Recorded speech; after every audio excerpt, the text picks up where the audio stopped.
Pangasinan. Magandang araw buong mundo. Narito na naman ang mga balitang nakalap ng Pangasinan Watch. Nagtalaga ng 17% pagtaas sa dengue cases sa Pangasinan mula Enero hanggang Hunyo ng kasalukuyang taon. Ayon kay Dr. Ana de Guzman, nakapagtala sila ng 520 cases na mas mataas sa 443 noong 2014 at dalawa naman ang naitalang namatay dahil sa dengue ngayong taon. Yung height ng number ng cases o yung pagtaas po ng kaso ng dengue ay nangyari po sa mga panahon po ng January hanggang April. So itong naman pong May and June, mababa na po yung kaso natin ng dengue. Pero ayaw po natin sana na maging kalmado o yung ang ating pong mga kababayan. Bagkus, tingnan po nila muli yung ating pong mga dapat na gawain para po sa pagsumpo natin sa sakit ng dengue. Nabanggit din ni Dr. Ana ang mga posibleng dahilan sa pagtaas ng dengue cases sa probinsya. So nakakaligtaan po ng mga kababayan muli natin yung sinasabi po namin na 4 o'clock habit, kung saan po lumalabas po dapat tayo ng bahay at itinataob po natin yung pong mga pwede pong pag-ipunan ng tubig. Plus nakakalimutan nga po yung paglinis po ng mga alulod, yung mga timba po na pag-iipunan po ng tubig, nakakalimutan muli na takpan.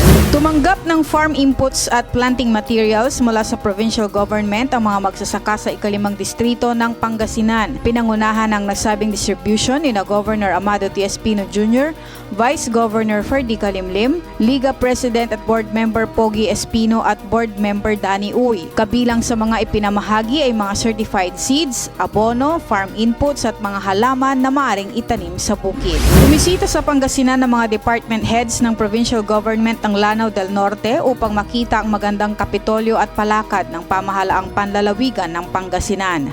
Parang ang Pangasinan nasa taas is yung the way your capital is being landscape. No, hindi naman siya as in landscape pero maluwang siya, environment friendly. Your capital also was parang ni-restore siya and you open it for the people unlike others na bukas lang pag may opisina.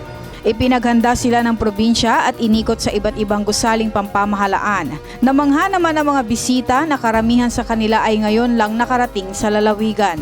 Matapos sa Pangasinan, aakyat ng Baguio ang grupo upang ipagpatuloy ang lakbay-aral at dadaan ng Subic, Manila sa kababalik sa Lanao del Norte.